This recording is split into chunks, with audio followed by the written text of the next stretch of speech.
Dear God, thank you for this day. We just pray over the podcast. We pray over anybody listening. We pray over Nick, over his future in Chicago. We pray over BOUYA Rage Bomb. We just pray for success and blessings over his life and everything that you want to do with that project, and for everybody in Springfield. In your name, amen. It's your host, Cash Money Morgan. I'm here in the loft, in the crib, on a Wednesday night with the one, the only, Nick. What up? So Nick, this is your second time on the pod. Yes. Welcome to it. Which you can get closer to the mic too if you want. I don't know your Okay. drink. Nick's like, I know the couch is comfy. The couch is about. It was $50 from Furniture Row. Wow. I paid $100 for them to deliver it in here because that was not my journey. That was not my. Yeah, I wrote a Google review too. I was like, these men need a promotion. So I was like that. Okay, crazy. But welcome Nick to the pod. So this is Nick's second episode here on Keeping Up with Cash. I feel very special. Thank you so much. Oh my gosh, thanks for coming on. Because you were on 2023, so it's been technically 2 years. Yeah, that's for crazy. Love Brand.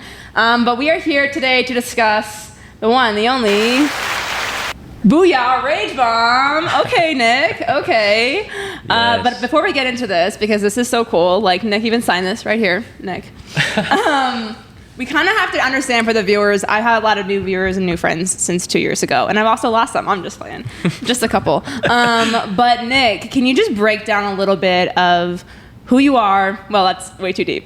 Let's back it up. Pretty much since surface birth. level. Basically like what you do, how you got to Springfield, and a fun fact about yourself. Yeah, for sure. Well, I am born and raised in Springfield, so I've lived here my whole life. And film has always been kind of like a passion of mine. It started with making little videos on my iPod Touch growing up and kind of grew from there. So once I graduated high school, I attended MSU for film production, but wasn't getting a whole lot out of the program, so I decided to switch my major to business because I didn't really know what I wanted to do as a career. I knew I liked film, but I didn't know if I could pursue it fully. So I switched to business, but still did film projects outside of school. So started with a short film, and then just finished our first feature film. And that kind of brings us to where we are today.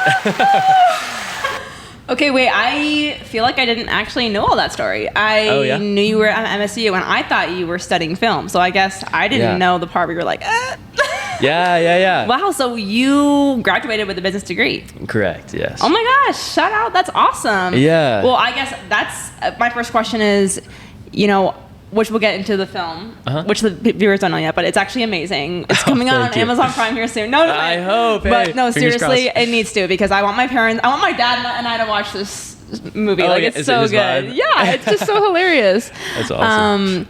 But okay, so going to school for business, how do you grow in film then? When it's learning, because I feel like you do learn a lot in school about techniques and strategies and stuff like that. So how did you learn a lot of that? Yeah. Oh man, it was really tricky. Why I switched originally, it was just because I didn't know what I fully wanted to pursue. If film was what I really wanted, but once I started to go to business school, I realized I also don't want to do this. Yeah. So it kind of pushed me of okay, well, film is the one thing that I really enjoy doing. So I'm gonna power through school, get my degree, but fully pursue film on the side. Yeah. So pretty much when you weren't in school or working, you're just doing film stuff. Yes. Yeah. Nice. Mm-hmm. Awesome. Okay. So now let's get a little bit into BOUYA Rage Bomb. Yeah. And then I still want to know a lot of context about you and the film. Because even said you used to do things on your iPod Touch. What was the first film that even inspired you to make films and short films and that kind of stuff? Man, that's a hard question. I don't know. Honestly, it was probably YouTube that inspired us when we were little. Don't be shy. Drop the channel name. Little videos. Oh man. Well, we were really into the Lego stop motion movies. So we would start by making those. There was this little stop motion app on our iPod Touches, and we'd make little Legos move. And then we started, just filming each other and learning how to edit. So what was the OG editing system for you? Oh man. There was this app called Splice and that thing was awesome. It was completely free. All of CapCut that could was never. free. Yeah, it was for real, the OG CapCut. And then once we, kind of grew up, then we got our first laptop, and that was awesome. Like editing on iMovie on the laptop, I was like, oh, we made it now. So do you have all these childhood films that are just like on a CD somewhere? I have some. I'm kind of bummed though. A lot of our like really old projects are lost. We like lost the computer that those were on, so that's kind of a bummer. But there are a few that are still on YouTube, but I'm not going to tell you how to find them because they're very cringy. Hey, I get it. I have a lot of stuff privated from college projects, and I'm like, oh my gosh, this can never find TikTok. Right, yeah, that's how it goes. Oh man. But okay, Nick, so we're gonna get into this because we've had you on the pod for Love Brand. Nick is basically, if I had to give his bio, I would say probably one of the top 5 most creative in Springfield. Wow, that is quite the title. I'm not playing. I'm not even playing. But yeah, seriously, like, okay, BOUYA Rage Bomb. Can we give like the pitch to people of what this movie is about? Yeah, so it's about a 19-year-old living in a small town who has dreams of becoming a professional wrestler. And he gets a chance to meet his wrestling idol and realizes that he's not really who he thought he was. So deals with crushed dreams and how to kind of bounce back from that. Now I have to ask you, did something happen in your childhood when you met a celebrity? Actually, no, nothing happened. But yeah. Because I met Todd Packer from The Office. Oh, and a little bit, I was like, ooh, you're just like your character. Like, yeah? I mean, I don't know him for real. He could really honestly be a changed man. Like, I'm not the same person I was 2 years ago. But, right. But I feel like that happens a lot of times. People are like, don't meet your celebrity crush. That's what they say. That kind of thing. Yeah. Okay, so walk us through this whole process. Like, okay, so did you just have that idea, or how did this movie even come into creation? Was it like a lot of people's ideas? Yeah. So we had just finished our short film called James that came out in 2022, and I was kind of looking for like the next project to work on. I think at the time I had 2 years left in school, so I was like, okay, I have at least time for one more film project while I'm going to school and have the time for it. So I met together with friends and we kind of like spitballed just ideas. I knew I wanted to do comedy. I kind of had my mindset on a feature from the get-go, just to kind of, I don't know, see if it was possible. Yeah, challenge ourselves. So I knew I wanted to do a feature. But yeah, I met up with friends and we came up with just the premise of like, okay, what do we have access to? We live in kind of a small town, like, you know, what aesthetics do we have? And me every day. Yeah, so I'm like, okay, let's write a story. Okay, we do love you, okay? Yeah, we're the most aesthetic But no, I'm thinking like, you know, make it about a kid like who has like this dream that's kind of bizarre and out there, like just kind of a goofy character, and write a story around him. So that was the general idea, and then from that point on, I had just started working at Ramatai as a dishwasher. Rock on. At the time, yeah. So I would like write in the mornings and then go to work, put my AirPods in, wash dishes, and just kind of like think about the story and like what could come next. I didn't have an outline. What's the playlist? We need to know like what the playlist was for. Oh man, I'll have to go back and see. Okay. Yeah, some of it was podcasts. Okay, some of it was Keeping Up with Cash. You know, that was on a lot. Yeah, that was so real, Nick. Right. But yeah, so that was kind of the writing process. Like, I'd wake up in the morning, start writing. I didn't have an outlining. Like, I didn't know how I wanted the film to go. I just kind of like wrote out like scene by scene as it came. Okay, so just a quick pause so I know the timeline. So like, did you had that first idea and then you told friends and you guys built on it? Sorry, we met with friends first, and friends we kind of got the original idea. Okay. Then you started locking in and just started expanding on it. Okay, cool. Yep. So that was kind of how it went, and then the writing process was like 3 months of, you know, working and thinking about the story, and then writing when I was off work. And I think we had the first scripts ready in January of 2023. Wow. Okay, so friends' initial idea. So you wrote the whole thing then after that? Yeah. Yeah, I did. Okay, because we're talking about this film. Because I'm watching this and I'm like, how on earth did like I didn't even like the plot twist, everything. I'm like, what? Yeah, that is no. I'm seriously, glad you liked it. I know. I thought it was hilarious. Nervous. I was really nervous to share it because I'm like, oh, I don't know if this is like, I don't know if it's good or it's like anything. your creative baby. You know what I'm saying? Right, And it's one of those things where like you're inviting the world to be a part of that, and it is scary. You're vulnerable. But I know me and Eva were just like cackling, and I'm like, well, I hope Nick is wanting this to be a comedy because I don't know if people are giving me glares, but I'm like, this is hilarious. Like, that's awesome. I'm so glad. So once you had the concept and the idea, did you at that point already know who like the lead actors were going to be? Like, was it, or no, you're still building this whole storyline with no idea who this guy is going to be? Yeah. Pre-production was very stressful. So once I wrote the script, I started storyboarding. So kind of like writing, drawing out like comic strips of what all the scenes were going to look like. And once that process was done, that was when I really had to start figuring out, okay, like when are we going to shoot this? Who's going to be in it? Like who's going to film it? And all the technical like scheduling aspects. And that was scary. Yeah. Because I'm not a planner at all. And I met up with Philip, who ended up being the main character. But at the time, like, he didn't know he was going to be in it. They're just going to get coffee, you know? Right, like. yeah, we were meeting up. And he's a planner, so I asked him, I was like, hey, like, I have this story done and I have these storyboards. Like, when do you think a realistic time to film would be? And he's like, you could probably get all the pre-production steps done in 6 months. So I set the date. Did he do a lot of films before stuff, too? He did, yeah. Okay, so he's who I grew up with, kind of making movies. So we've been kind of nice. Making them together. So we set that date 6 months ahead, the shoot date for September of 2023. And gave me just those 6 months to kind of work over the summer and get everything figured out in time to shoot. So like sending out casting calls, location scouting, finding crew, renting gear, figuring out how gear works. That's so real, like that. So it was a lot, and like the schedule was so stressful. But it ended up working out. And the budget, there's so much to it. There's like the so much to budget it, was very tight because I was just working at a Thai restaurant. So shout out Ramatai. For sponsoring BOUYA Rage. Exactly. No kidding.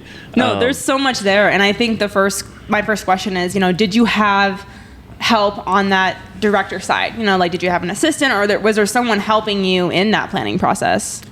Yeah, the planning process. Oh man. Because I'm listening to you and I'm already having anxiety. Yeah, it was a lot of anxiety, a lot of emotional support. Yeah, like friends were very like helpful with emotional support. But I did reach out. Like I was always asking people, like my old film professors, of like what they thought of like gear. So I was always asking questions, and people were really helpful. But for the most part, I was kind of putting together like the whole schedule and all of that myself. So it was overwhelming. But kind of taking it step by step, we got through it all.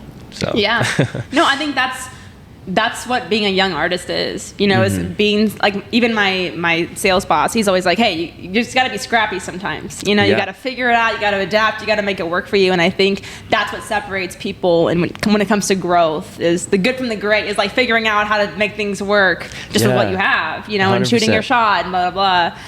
So budget-wise, did you have any sponsors, or did you plan also in that 6 months of how much you're going to need and what that would look like? Yeah, so I had like a general idea of how much it was going to be. I had met up with our director of photography, Paul Simmons, who's shout out Paul. He is so talented. And so I had an idea of like how much that would cost, and like an idea of how much gear rental would be. So I ran a Kickstarter campaign, and that ended up raising like $2,000. Okay. Which was nice. Okay, that's the wrong button. Kickstarter campaign. Yeah. That was really helpful, especially like for those initial costs. But like when I posted our casting call, I didn't have. Oh man, I'm trying to think. I think I had the original budget was probably around $5,000. Wow. Shout out Ramatai. But even then, like I could only afford our DP for 6 days, so the remaining Gotcha. days I would have to like kind of cover that. So money was very This is a tight. dumb question, I guess, Yeah. like for me, because I'm not super in the film world. But I guess in this situation, like, were you planning on paying everyone, like all the actors, everything? Or is it one of those things where it's like, hey guys, if you want to be, you know what I'm saying? What does that look Yeah, like? Versus yeah. like, hey, I just want to be a part of this, you know? Right. Yeah. Since it was such a low budget film, it was, I like posted in the casting call that they would be basically working for free. Right. But they'd be getting, you know, like scenes for their acting reels and like an IMDb page and things like that. That's cool. But yeah, like if you have the money to pay your actors, you definitely should, because like they did so much for the movie, and I wish I had, you know, the budget to pay them, but they all did a great job, and they were like so happy to work and like give their time to the movie. So yeah, it was a really cool experience getting to work with them. Well, and I think too, I mean, I've seen the film community in Springfield just grow so much. Like all the girls, the guys, we have so many friends that do that, and Yeah. I don't know. I'm always just like, wow, even just being a part of somebody's project is special too. Like, I know people probably be like, I just want to be a part of one of Nic's films because Nic's going to go somewhere, you know, it's going to be that. And same thing with like Paige and Hannah. I'm like, girl, Yeah, let me be an extra, you know? Like, Yeah, no I'm just trying to kidding. get in there. Right. But yeah. Okay. Well, walk us through like your favorite part of this whole film, the process or the memories or whatever. Oh man, favorite part. It has to be filming. Yeah, because I don't know. I had never spent like this much time on a project before. So once we like actually got to filming, like it was super scary. I remember I met up with man, trauma. Like, right. I was working at Ramatai. I'd moved up to server at this point, so I was serving, and Big moves. Yeah, big moves. And Paul came in with his wife, and this was probably like a week before production was starting. And his wife was like, "Yeah, you should." He's like, she was saying it's hard to fall asleep like before that first night, so I should look into getting, you know, like melatonin or something like that. And I was like, oh, okay, I've never had a problem like falling asleep before. Like I can sleep anywhere. But I was like, okay.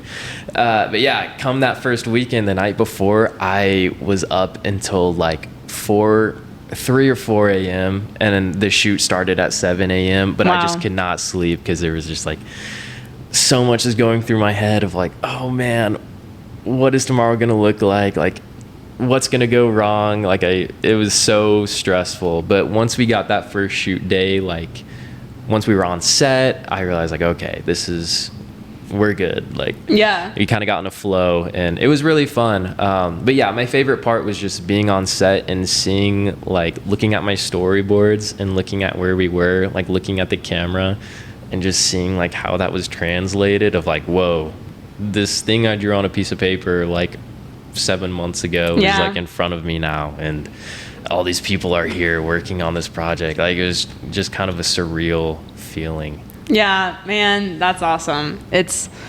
I've seen elements of that in my own life, or like the podcast parties, and I think it's, at least for me, it's like a feeling of like, wow, I'm like, wow, I'm so blessed. Like, thank you, God, But it's just crazy though, right? I mean, just having those dreams and working hard for it and like saving up and then being in that moment. Yeah, right. Yeah, you see all the work that you put in, and like once it's like finally there, it's like, oh wow, this is so cool.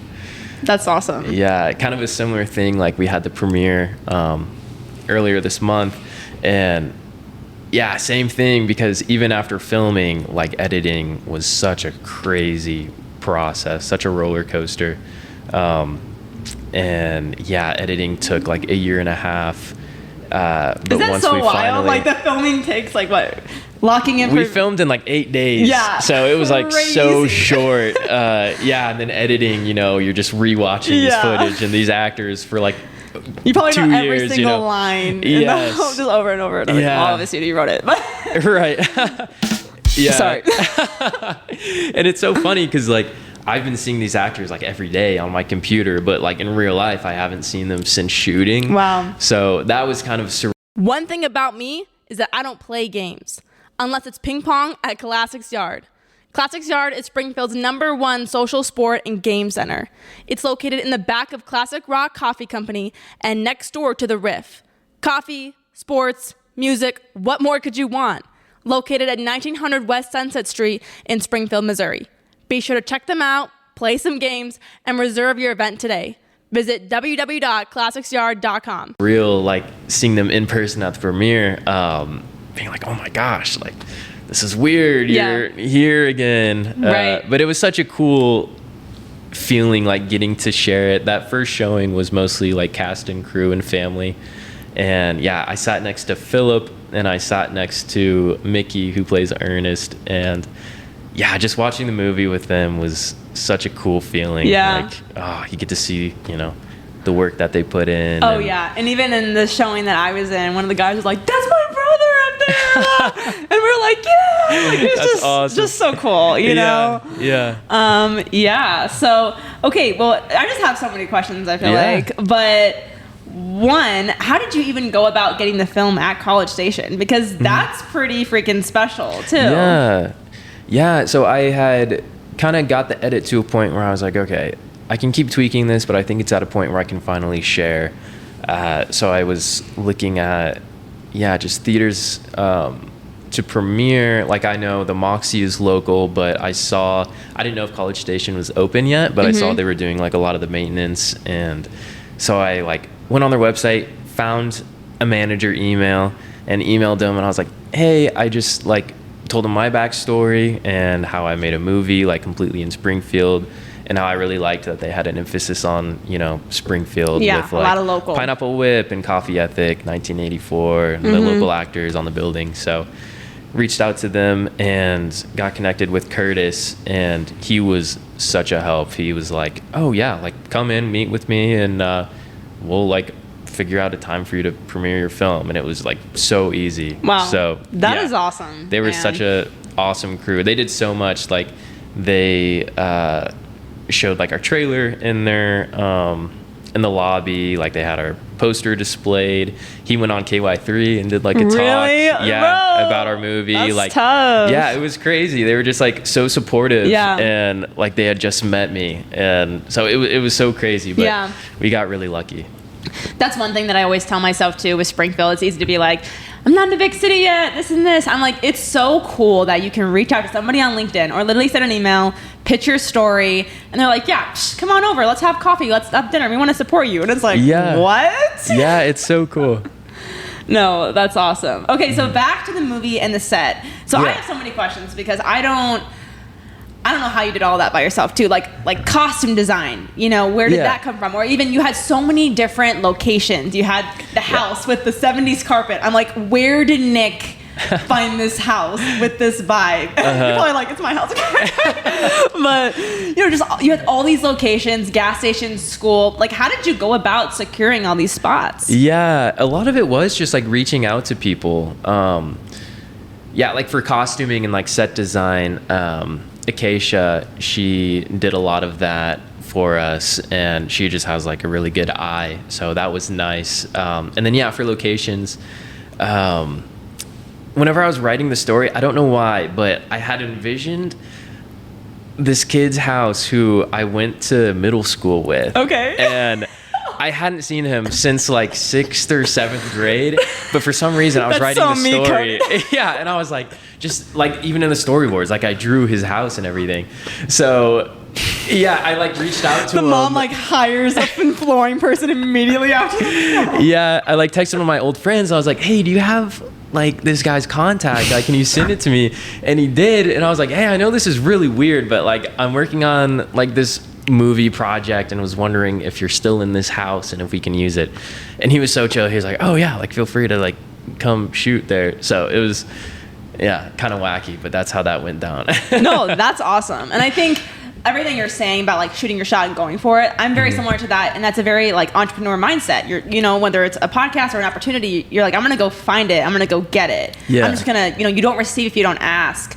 But not everyone is like that. So where do you think you got that drive to be like, hey, I'm just gonna go ask, I'm gonna reach out? Because people are scared of rejection. People are scared to just figure out a way to find a contact, Yeah, 100%. And I am too. Like, I don't pick up the phone if I don't know like who's calling me. Like I am just, but like it was such a growing process for me. And I think the reason why like came to be is just because of like the passion that I did have for the movie and like for making the movie.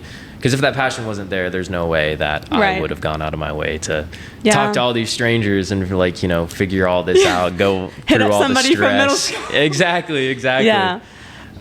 So yeah, it was a growing process, but it was really cool to see like, okay, I am capable of getting this together and, you know. Yeah. Planning this and making it happen. When that drive wanting to be like, if it's gonna have my name on it, I want it to be the best it can be, and because of that, I got to figure out how to connect with the best, you know, and that kind of thing. Yeah. So we talked about a lot of awesome things in the movie. Now on set during the whole process, what are some of the things that maybe didn't go as planned? Yes. Oh, man. So much. It'd be like that, man. It'd be like that.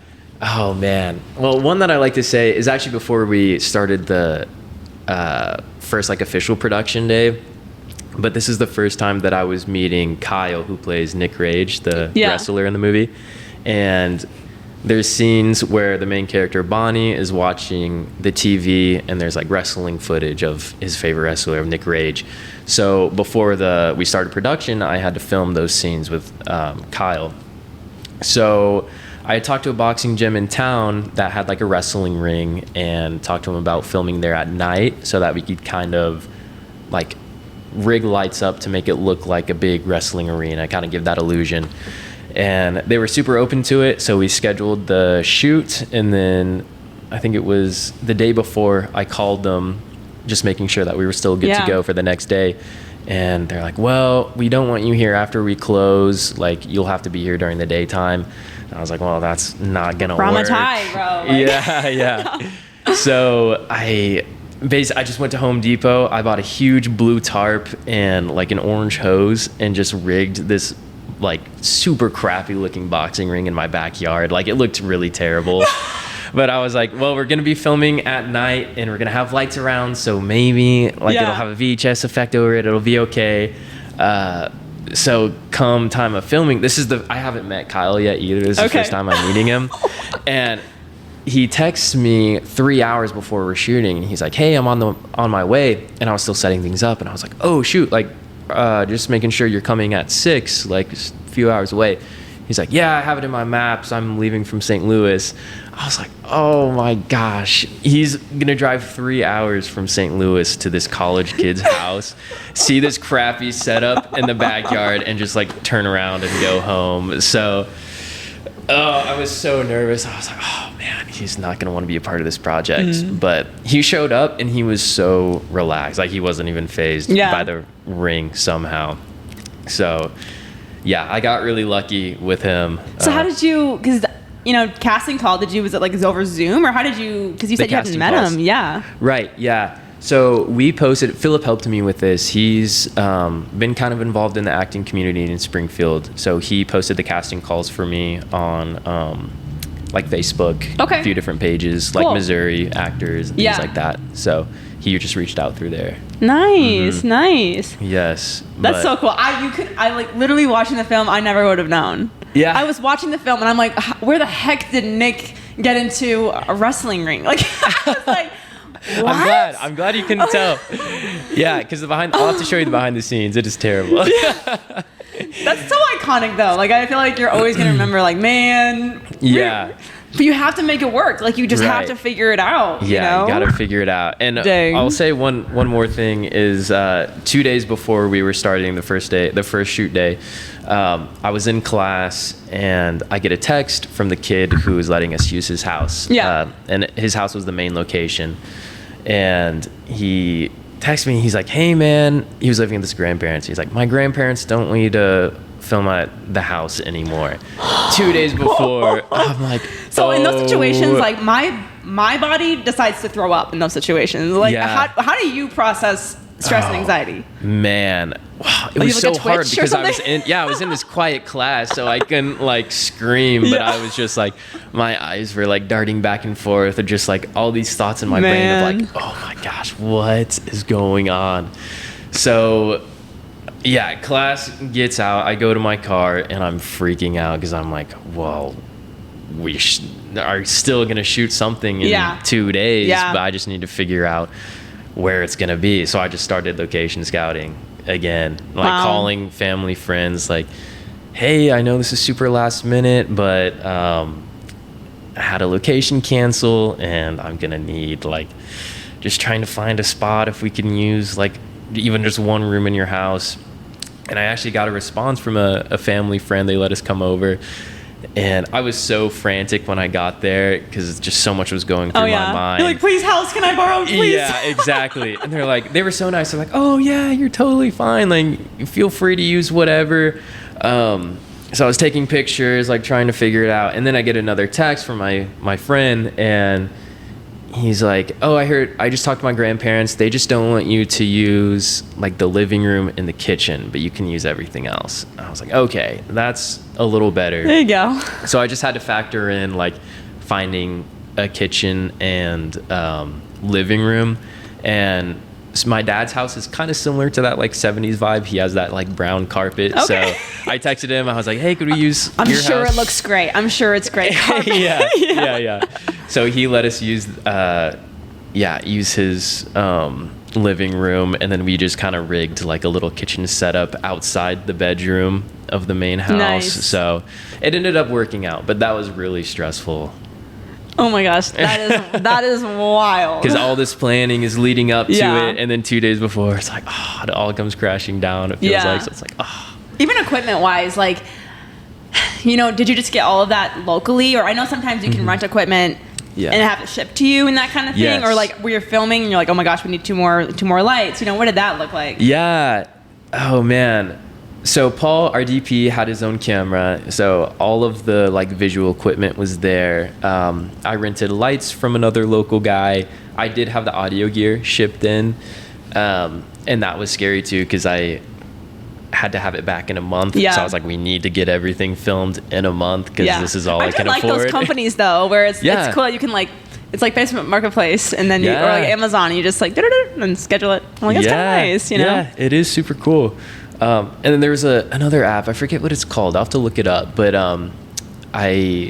it's basically like where local people like in your area will just post gear that they have that they're like open to rent, and you can just hit them up. Cool. Yeah. So like we were getting like C stands and stuff from this guy. I was renting him from him like every week, and he was like, oh, good luck with the shoot this weekend, and became friends through that. So awesome. He's like actually an extra in scene 4. Yeah, right. And you were an actor. You were partly in the film. I'm like watching this film, and I'm like, oh my gosh, there's Nic.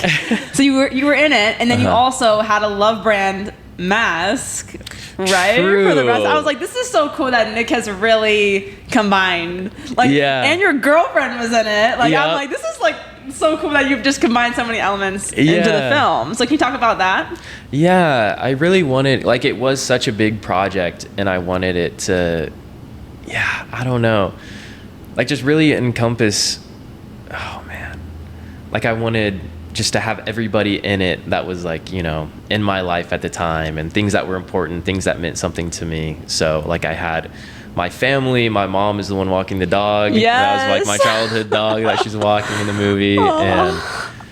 And just things like that. I just wanted to like, I don't know, bring it all together into one project. So yeah. No, I think it's cool because I really feel like this project has opened so many doors for you. And this was like your baby, you know? Yeah. And so why not? I mean, I feel like I do the same thing. If it's, you know, involve all the parts of you, like the childhood, the things you care about, your friends, the, you know, Love brand. I know. I just thought that was so cool. I had no idea that you were going to act in it. So was that one thing that, like, even when you had the storyboard, you knew, like, oh, I'm going to be this character? Or? Yeah, I did. I was like, okay, this is somebody that I can play, so. Which is, like, very opposite of your current personality. Right. So that's something like, you know what, that would be, like, a fun role to try and portray that, so. No, that's hilarious. Well, just a few more questions before we just kind of break it up, too. Before I ask you more film questions, Nic, like, what's a unique thing about you? Like, I know we said fun facts, but what's something that's kind of weird, you know? I know I feel bad because, like, years ago, I'm like, I didn't know Nic. Now I'm like, well, now I play ping pong against Nic. Well, now I'm like, I know, you know. Yeah. But, you know, I say things on here like, I have a fear of eyeballs. Ooh. You know, so it's like people, you just don't really realize how odd people really are. Like, you know, How weird am I? Yeah. Yeah. Like this is a total probably a TMI, but my coworkers and I were talking, and I shower with the lights off because I'm like not a morning person and I like an ambiance. So like I'll have like a lamp. But I just like a music video vibe. Okay. And I never thought it was weird until today at work they're like, what? I'm like, no, I'm not gonna wake up at 6:30 a.m. and turn the light on and have, I don't know. Yeah, it's just like my a journey. lamp. I thought you were like pitch black, which Yeah, that would no, be not kind pitch of black. weird. Like I need to like see where the shampoo is going. Like yeah, I was gonna say I'd be scared. No. Well, I might try it. Like, Shoot, yeah. rule it out, but Man, I'm sure there's so many weird things about me, but having like irrational fears or like weird things you won't eat or you know. I don't know. I mean, I'm afraid of like oysters, like eating oysters, but I feel like that's kind of normal. You'll probably get over that when you go to Chicago because they're really good. Like if you tried like the. I just hate the texture. Do you? Like texture is such a big thing for me, and so you've tried them. No. I've tried them. Okay, yeah. well, and you had like a little cocktail sauce, and you've had the little, you know. I've just had them like when they're in their clam right, thing. Right, but have you whatever. put any like little sauces on it and stuff? I can't remember. No? It was a while ago. That like makes or breaks the oyster. Really? Yeah, like okay. I mean, I still like them, but like you're supposed to put a little cocktail sauce. I think it's a little horseradish, and it changes the game. Changes it? Yeah, okay. it really does. I'll give them another go because it was a while ago, but yeah. If you throw up, do not put that on me. Okay. Yeah. Pop section of the podcast. Like besides filming, you know, what's a fun pastime you like to do in Springfield? Or like places you like to, pastime, places you like to hang out, or like food you like, you know, that kind of thing. Keeping it local, you know what I'm saying? Yeah, for sure. Well, I'm kind of biased, but eating out, I mean, Ramatai is just my go-to. Ramatai! Yeah, Ramatai. I'm giving a lot of shout outs. There we go. Yeah. But yeah, if I'm going out, like I really enjoy Mud Lounge. It's a nice vibe in there just to like play board games or whatever, hang out with your friends. Yeah, for outdoor, I love Phelps Grove. Okay. Such a nice park in Springfield. I've been biking a lot more recently, and like all the trails are really, really nice. Is it just like mountain biking or just regular biking? Mm-hmm. Yeah, just like regular biking. Yeah, nice. I'm not like extreme or anything. Yeah. But Not yet. Not yet. Maybe one day. I don't know. No, that's awesome. Well, I know you're talking about, you know, you getting to filming when you were young and the iPod and that kind of stuff. I feel like you have a very unique style, even when it comes to Love Brand, like you and Lucas. Like I just love the vibe. And so, who would you say inspires you when it comes to, you know, film or style or I don't know, even just like motivation when it comes to those hard moments of being like, no, I want to pursue this passion, this dream, you know? Yeah, for sure. For the movie, oh man, there's like when it comes to the visual style of the movie, just like overall tone of the movie, like I really like Jared Hess movies, so Nacho Libre, Napoleon Dynamite, and a big inspo for this one was That's why I know my dad will love this. Yeah, okay, there you go. Yeah, and that's like my dad, like I grew up watching those movies with him, so that was kind of why I wanted to do that. But yeah, Gentlemen Broncos was a huge kind of like inspiration for this movie because it has a similar plot of like getting to meet your idol and like, you know, doesn't go according to plan. Yeah. But yeah, just I love the quirky characters and the awkward pauses and I love the awkward pauses. Yeah. It's just hilarious to me. So I knew I really wanted to do something like that, but it was hard going into it because I knew I didn't have a big budget, but I was like asking myself, is it possible to still make something that looks like it could, you know? Yeah. I still have the quality of a real movie. So I don't know like if we achieved that, but I wanted to get as close to that as possible. Well, I think so. Oh, well, like, thank you. Yeah. Thank you. Yeah. Director, I'm blanking on his name. Rodriguez. Shoot, I'll text it to you later. Yeah, Rodriguez, okay. He made El Mariachi. It was his first movie that he made for, I think it was like $6,000, and it was like a huge success.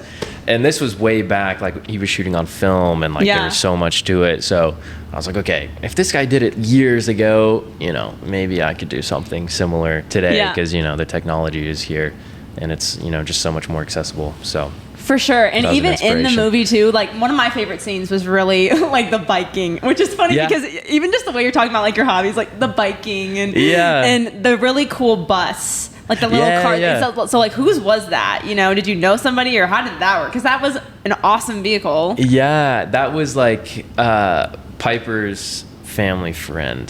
That owned Okay, that. rock Yeah. on, rock Yeah. on. Because that whole, I mean, you guys driving and filming, I'm like, I don't know how y'all do this. Yeah, it was and you're all like, Paul. in it. Okay, yeah, shout out Paul. Shout out Paul. That's yeah. awesome. He did so much. But yeah, like those following shots were so funny because how we filmed that was we were in the back of the truck and we didn't have a big crew at all. I was directing it, Paul was shooting it, and then Lucas, my roommate, was running sound, and that was like the crew for the movie. Period. So whenever we were doing those biking scenes, we had the truck that Ernest was driving. That actor's name is Mickey. So Mickey was driving the truck for us while we were doing these following shots of Philip like riding on his bike. And we had the tailgate down, and Paul was sitting on the tailgate with his camera and a vest on that the camera was attached to.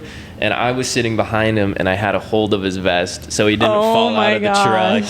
And yeah, Like, it was how kind of fast a are you hectic. going? We weren't going fast, but it was still like scary because Yeah. he has like his nice camera on him, and Yeah. something goes wrong, like, you know, it was kind of. So how did you meet Paul? Yeah, I met him through, it was a film project I was on like 2020. And yeah, he was just kind of like helping out a director that was doing a project with Philip and a couple other friends and I. So I didn't really know him, but that was the first time I met him. And yeah, just like through different film events, we kind of got to know each other through like backyard showings and things like that. No, I think it's awesome, and it's so important to keep the network, you know, and you Yeah. just never know when you meet someone what that relationship's going to turn into and how it can blossom. Well, Nick, 100%. I have a few more things I want to ask you. Yeah. I know I feel so bad because I was like, Nick, and I'm like, Morgan, shut up. Like, No, are you kidding me? it's There's so fine. much to talk about. I love it. So one thing I want to ask, you know, is you are going to be going to Chicago. So can you Yes. talk about like that opportunity and the film and how, you know, what your future is going to look like a little bit? Yeah. Oh man. Well, future for the movie is going to be, we're working on a polished cut right now. So at the premiere, I had a little QR code at the end where people could submit like thoughts and like opinions on the movie. So Bold. right. It was scary, but Yeah. I was really glad we did that because I've, been watching the movie. I've watched it 100 times in the editing thing, so it's almost Right. not even a movie to me at this Did you point. invite like a lot of people into that process too and their opinions on the editing or not really until it was done? A little bit. Sound, definitely. I had Oh, somebody okay. on for sound because it's so hard. I can't, Yeah. even wrap my mind around it. But yeah, for the most part, it was just kind of me. So like showing the final product was scary, but we got 55 responses. Wow. Which was, I was really surprised. Wow. Yeah, because like who wants to fill out like a little, Yeah. Google survey? Like if I see one, I'm probably not going to fill it out. But Yeah, I was really like, surprised. No notes. Yeah. But yeah, like I read through all of them and they were really helpful. Like just kind of went through those and have been making tweaks to the edit to try and make like a more polished version of the movie to start submitting to festivals. Yeah.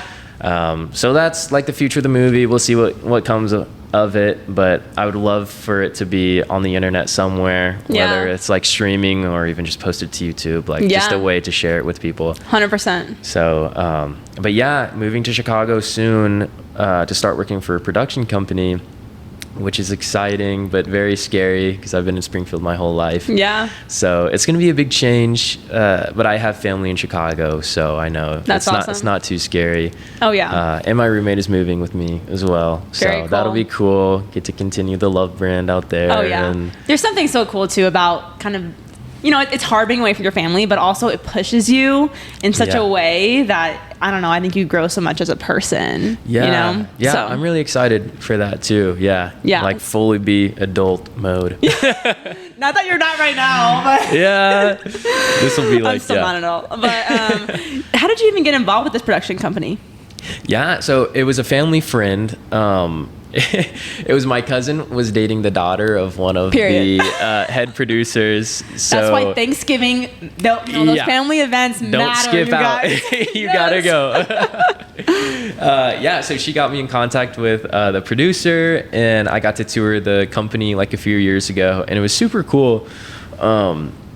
And yeah, so I feel like I reached out to them just this past year once I was finishing up BOUYA, being like, hey, I'm going to be moving to Chicago soon. Like, I'd love to, if there's any opportunities of work, just let me know.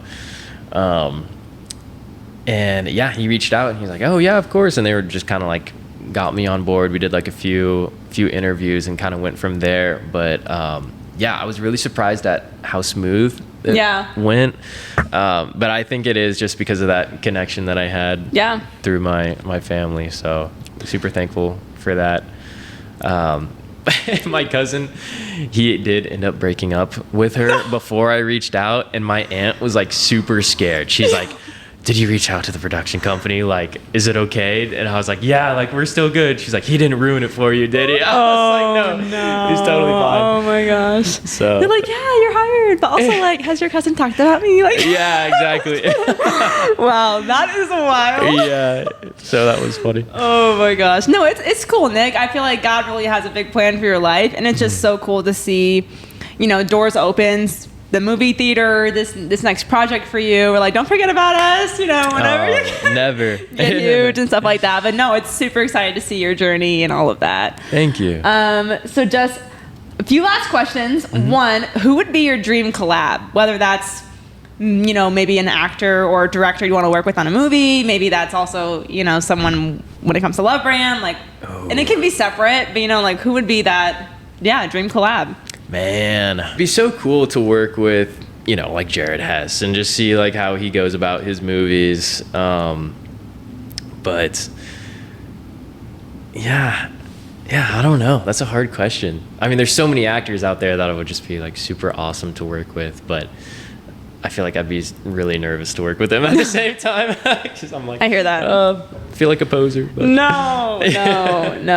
Piece of advice, I guess you would give to someone that maybe is really interested in film and stuff like you. Because when you're telling me all these things, I know when you're in that thick of it, right? Like when you're dishwashing at Ramatai, trying to make that money, finish the storyboard, and you're having a rough day, and you're calling your mom or whoever, and then it's like, I just need encouragement right now. Those are the moments that are really hard, that you grind it out. So I guess someone that loves film just like you is doing these things and it's like, man, I want to create art like Nick. Like, what would your advice be to that person? The biggest thing, like, it sounds kind of ridiculous, but you really just have to do it. Yeah. Like, you just have to start.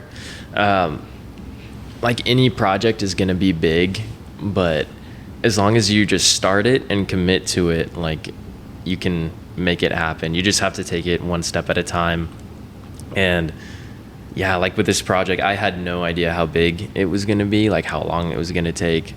And it was like daunting because it's like, you finish writing your script and then there's another step. You get all the pre-production, you finish that. There's like always more steps to be taking. And like, I'm still taking more steps with it with like, finishing up, polishing the edit. So yeah, just be willing to like, you want to look at the big picture, but also just focus on what's in front of you and give that your focus. And yeah, just take it one step at a time and like you'll reach the finish line when it comes. Yeah. That's good. What's something you wish you knew before you did all of this? It's like, oh, man. Oh, man, that's tricky.